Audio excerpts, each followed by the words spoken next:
Spring is here, birds are flying back north, and we're going to be settling down with a cozy adventure game.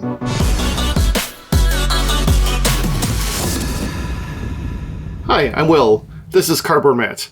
Please take a moment just to like and subscribe to this video. It would mean a lot to help the channel grow. We'd like to play solo games, do some discussions with friends, some lists, some playthroughs. Alright, you guys know me. I like my games with a little bit of a thematic twist to them, especially if they're a little more on the Euro side. You know, I do like some crunchiness in there too, but I greatly appreciate storytelling and art and artistry behind the games themselves. And we're going to be taking a look at Eila and Something Shiny. This is by North Star Games and Ice Makes Games, with lovely illustrations by Roxy Dye. And it is a solo only, although you could probably walk through this with a child and kind of let them make the decisions. Adventure card-based game with some extra things in the box for later chapters. And there is, I'm not going to spoil too much now. I will do a playthrough of the prologue scenario. So if you do decide to watch the prologue, you will get a feel for how it plays, and I'll explain the rules as I go. But you won't really be missing much of the story. Although, of course, everything in here could potentially be a spoiler. And of course, I will not spoil the rest of the game, but I will give my review at the end. So if you want to go in completely fresh, you can skip straight to the timestamp with my review. And so let's head down and begin. So the game does come with this card stand. I'm just going to lay it down just so it's not blocking the camera here. But essentially, each scenario does have to be played in order. This is a campaign game, as you could call it, where you'll start off the scenario with pulling out the chapter requirements cards. The later ones will have an expert and a standard side on them in terms of what you need to do. And I do highly recommend that you do jump into the expert mode right off the bat, unless you are kind of running this for a child, because really it wasn't too hard, and it just increases the puzzliness a little bit, because you are going to have to be managing your resources and whatnot throughout this game. How it works is, as you gain resources, you'll be placing them in these spots here. And of course, you are only able to fill these spots with the required resources above. And then what you're doing is you are just going through the master deck. At the start, it'll be in order, but later on, as cards get added and removed, you will be shuffling through that deck. And this is also kind of your timer, because every time you hit the end, you'll have to pay you can contribute to the goal for the scenario, and then you have to pay an energy or lose a life, and then reshuffle. You'll have a certain amount of life to start the game. I've got some tokens here, and let's just dive right in. You'll see that the gameplay itself is very easy to manage and to understand. I'll explain things as we go. So, card 001, and this scenario is the tree. This is the prologue. So again, this is your last chance to avoid spoilers, to skip ahead to the review now. Alright, and here we have an invitation. So you'll see the artwork is absolutely lovely in this game. There's a little bit of text and some choices. So Eila, don't you want to stroll around? The forest is full of surprises. So here we have two choices. You'll see that one of them is in white with an arrow pointing to the right. That means the card will enter into your your cycling pile, where it will come back the next day. If you pick the yellow option, it will be put into the past, and you will not experience this card again unless you decide to replay the scenario or you fail the scenario. And then we have gaining resources. So there will be some plus, and then the resources, they look just like the ones in the game. Plus or minus, or if there's an X, you can pay a certain amount. And then there may be a card option. So this is, so if I pick the yellow option, sure, that sounds like a great idea. It will be a number 6. When it tells you to grab a card, it will either be a blue card, which are set over here, and these are specific to the scenario, and you just find the right number, don't look at it, and put it in your pile for the next day. If it's a red card, you will reveal it immediately, do what it says, and then usually it will end up just being removed into the end of round, the end of game stuff. Occasionally, you will be asked to go looking for something with a more particular symbol, or ask if you have a particular symbol. This will relate to, and they have these little covers here, to the gear deck, or the equipment deck, which has purple symbols in the corner. And so it might say, you know, with this, you can do this action, in which means that you have to have that piece of gear or equipment in your collection in order to do that.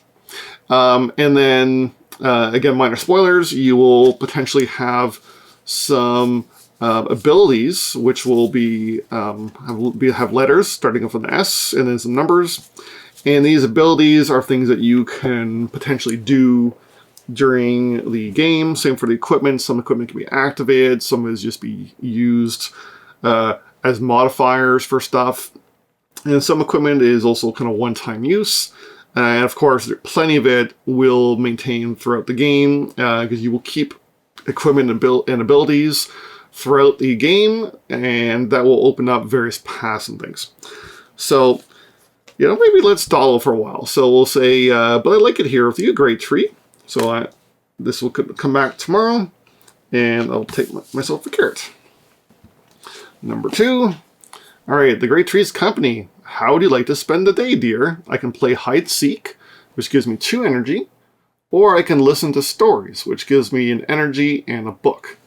Now, I will need a book by the end of the game. I can contribute during the night phase, starting with any phase. Sometimes you can only submit to the requirements by certain rounds, or some of them might have a whole bunch of requirements of things that you have to kind of add to this board by the end of the final round, which in this case is round 7.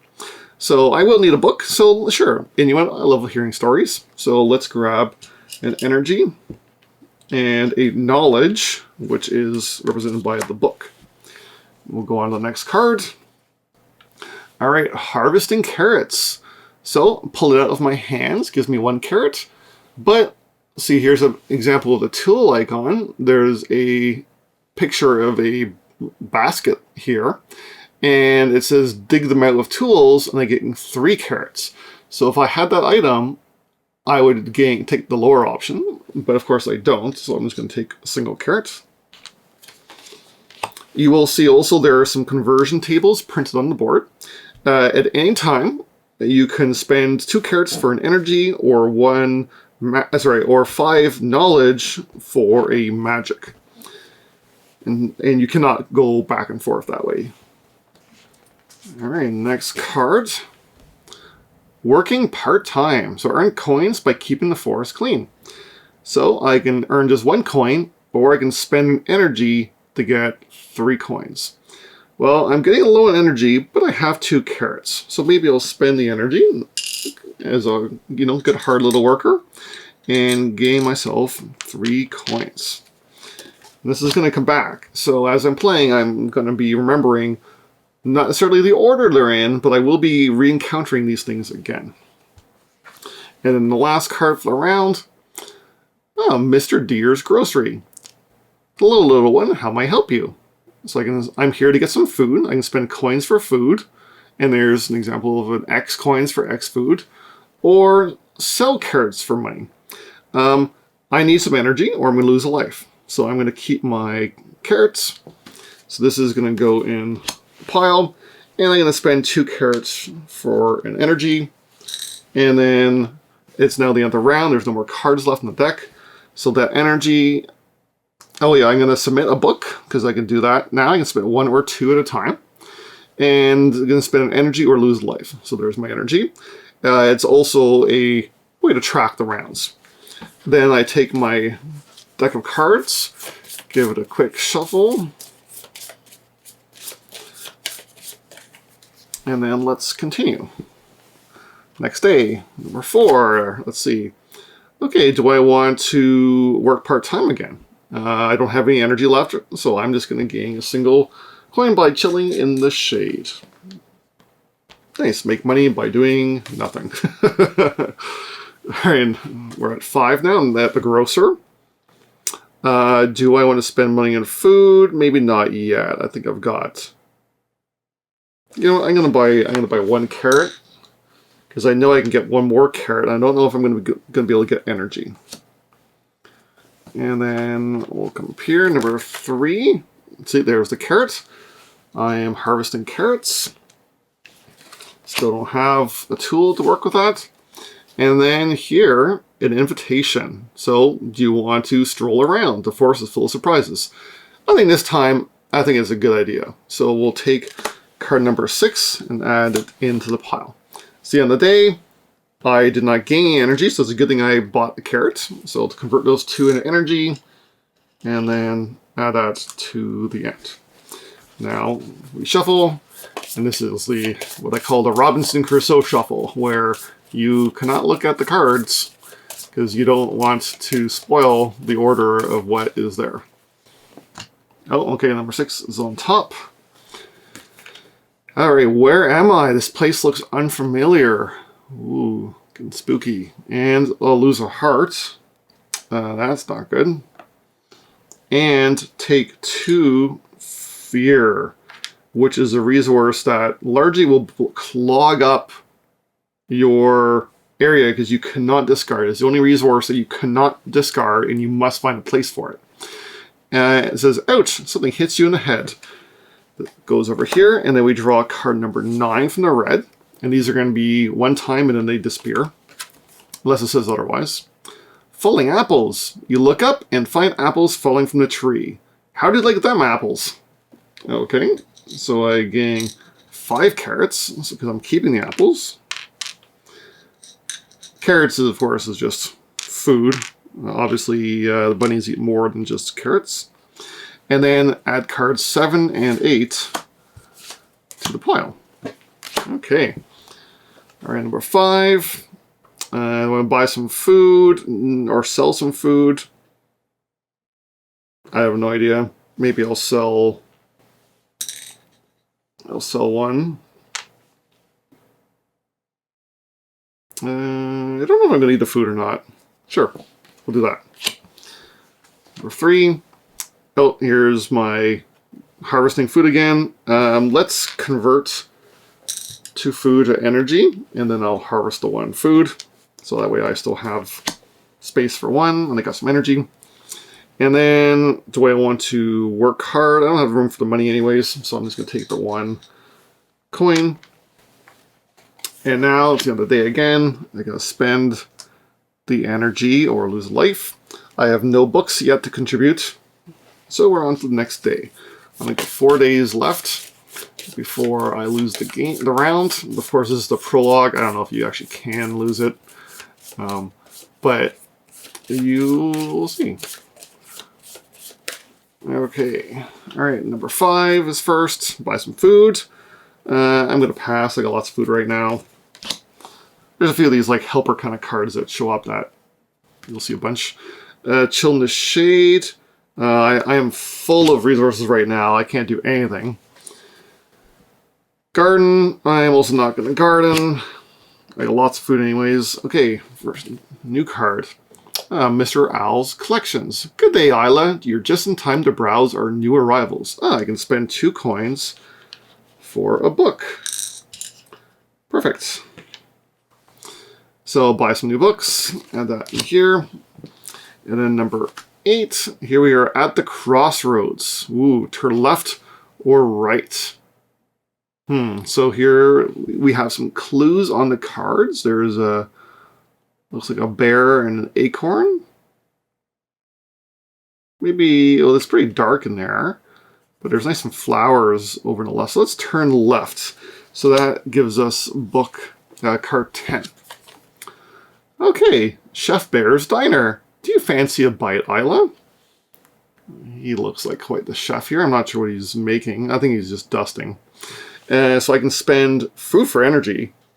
Sure, let's do that. Let's, I guess let's blow it all, maybe. So there's 3 for 3 energy. So I still got lots of money and lots of food. And then this one, see, there's a green arrow that gets returned. So I could encounter Mr. Bear again. Oops, put the energy on the wrong side. I'm out of the deck again, so that's the end of the round. I am going to contribute. Actually, I'm not going to contribute yet. I want to see what is on down the other side of the path. And I kind of already have everything I need. So let's go check out the other path down the right side into the dark acorn. Alright, card number 8. Okay, we're at the path again. So now let's turn right and get card red 11. So remember 10 is the bear. 11 is, making new friends. Oh, it's a little squirrel. Hey there, come and play with me. Play with the squirrel, lose a fear. Nice. Okay, and that gets returned. Then we go through here again. Chill and shade. You know what? I got lots of energy. Let's work hard this time. And gain 3 monies. I'm getting quite wealthy here.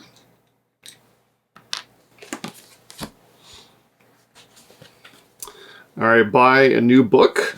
You know what? Sure. Let's buy a new book. I have no purpose for another book, but I will buy one anyways. Buy some food. No, that's okay. Thank you very much. And then pull out a carrot with my hands because I have no tools yet. Alright, and I'm going to contribute the last thing into the requirements there, and that is the end. I have completed everything for the ending. So, again, so here's the spoilers for the ending. We're at the tree, so each scenario comes with a little booklet with like a little comic book inside that explains the end.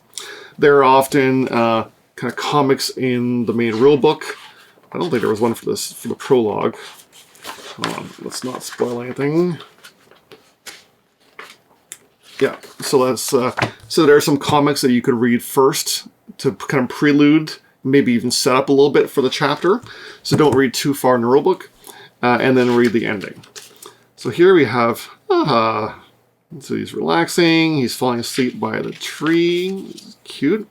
The tree is cradling him gently, the birds are chirping, the tree is happy, and the snails are happy that Eila is sleeping there, and the sun is rising, waking him up, or setting, I guess. And then, what's that? It's something shiny.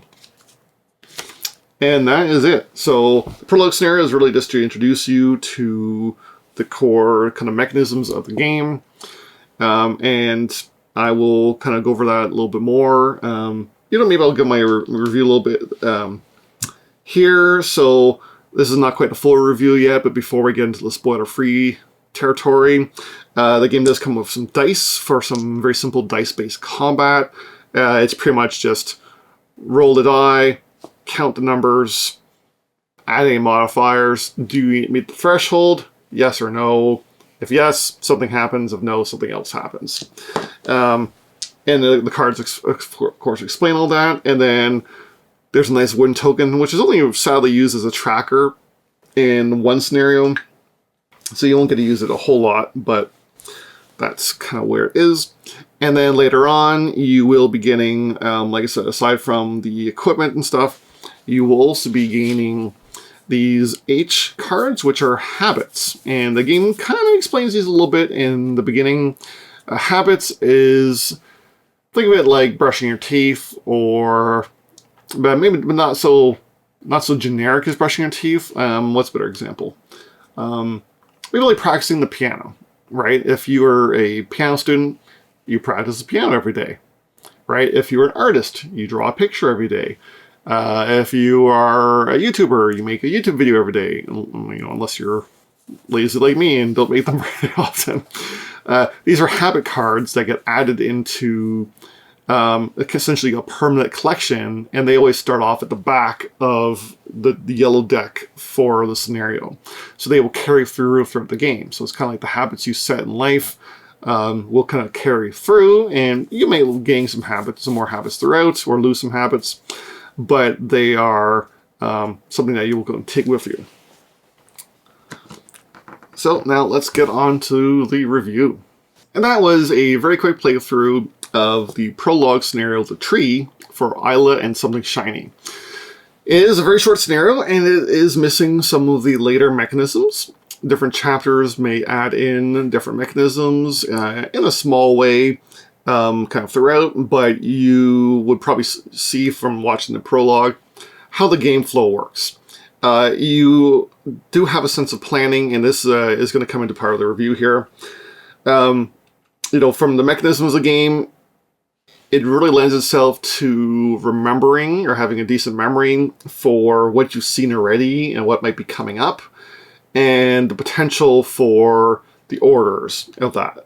The order will change, obviously, because you are shuffling those cards between rounds, but knowing that a certain card is coming up, especially the permanent cards, but certain cards that are coming up are somewhere in the deck.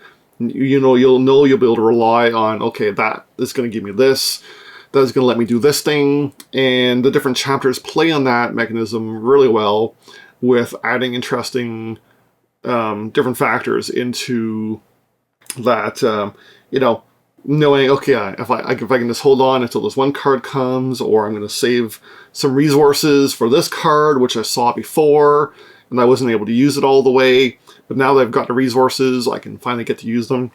And this comes down to the resource management.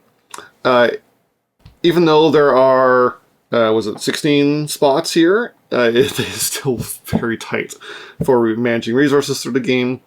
Again, I'm not going to spoil anything, but especially as the negative resources, the fear comes in, starts clogging up your energy and your knowledge, which is pretty thematic for kind of like, brain blocking your mind with fear. And then, of course, the physical resources that you're carrying around with you. You can only hold so much. That's done very well, and there's a lot of neat kind of Euro-style resource conversion-y things, like, you're going here and getting that and changing this into that one.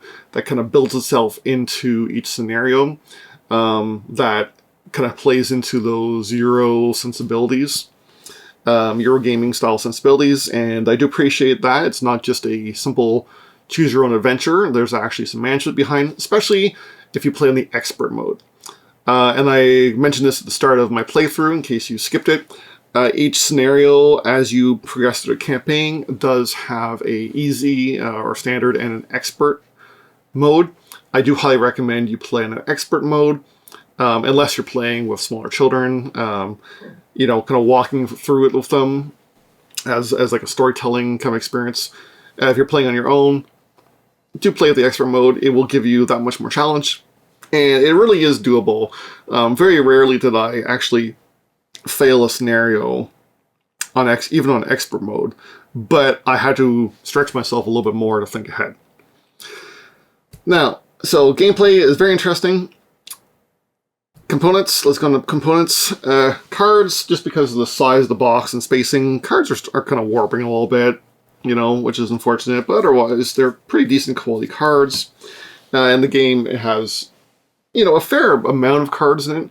I wish there were more for more scenarios, because, you do kind of see just about everything on a playthrough. Not 100%, but there you see a lot. The wooden components are nicely cut out and stuff. The chunky pieces and dice and stuff are all good qualities. You do have a little deck holder thing, which is fine. The board's fine. Everything is good. But what really stands out is the artwork. The artwork is so endearing, and while the writing behind the artwork is maybe not quite as charming, it's still quite not well done. And it's the artwork that really sells the story and tells Eila's adventure in a way that grips you and endears you to that character. There are some interesting choices, and the game can get a little dark for children. I will put this up as a little bit of a warning. You may not want to play this with really young children. I would say you probably want to be, 4.5 or 5, probably, and then if you're going to be, reading this to them, because they're not able to really read at that age. If you're like kind of doing this as a storytelling experience, like sitting down with a book, let them make the choices. I think that would be a wonderful experience. I would have done it with my own kids, but they're teenagers now, so that's not really going to happen anymore. But maybe with a nephew or niece, if they were interested. So anyways, the story does have some darker moments, but it's not too much for children to handle. I just wouldn't do it for really small children. And then on to the longevity of the game. While this is a beautiful game with a very endearing character and story, once you have kind of really dug deep and gotten that final good ending, or the best ending, there's not much incentive to come back and play again. You already know, maybe not you remember the specifics of how to beat each scenario, but it's not that difficult, and you already know the story beats, kind of what you have to do in the scenarios. Like, unless you don't have a great memory for those things, you probably will want to pass this along to someone else afterwards. And that's what I'm going to be doing. As much as I enjoyed Eila and Something Shiny, and recommend it to anyone looking for a light adventure, it only has so many plays in it, for myself. And it's a fairly expensive game too, for how many cards are in it. Like, while they are all nice large cards, it is definitely not a cheap game. So I probably will be passing along at some point. But if you like adventure games, you like ones with a bit of more of a Euro twist, it is highly recommended there. And at least play through it once, whether you get the best ending or just any of the other endings, is still a beautiful tale. And, again, I can't say a whole much because I don't want to spoil it, but it is certainly worth your time. Oh yeah, sorry, one last thing I was going to mention, there is a kind of notepad to help you track what your different unlocks, what your progress is in the story, what equipment you have in case you forget when you are putting things away. And the box does have storage. There is a spot to keep everything, as well as kind of the lid that goes on top of all the stuff has a place to kind of save your game as well, with current things that you're saving. So everything is pretty well organized in that sense. Anyways, that is it for me. If you want to see more adventure games, I'm always looking out for more to play and do. I love these card style, especially more Euro-y resource-based games with some theme and some story. Please give me some recommendations in the comments. And of course, like and subscribe. And thanks again for watching.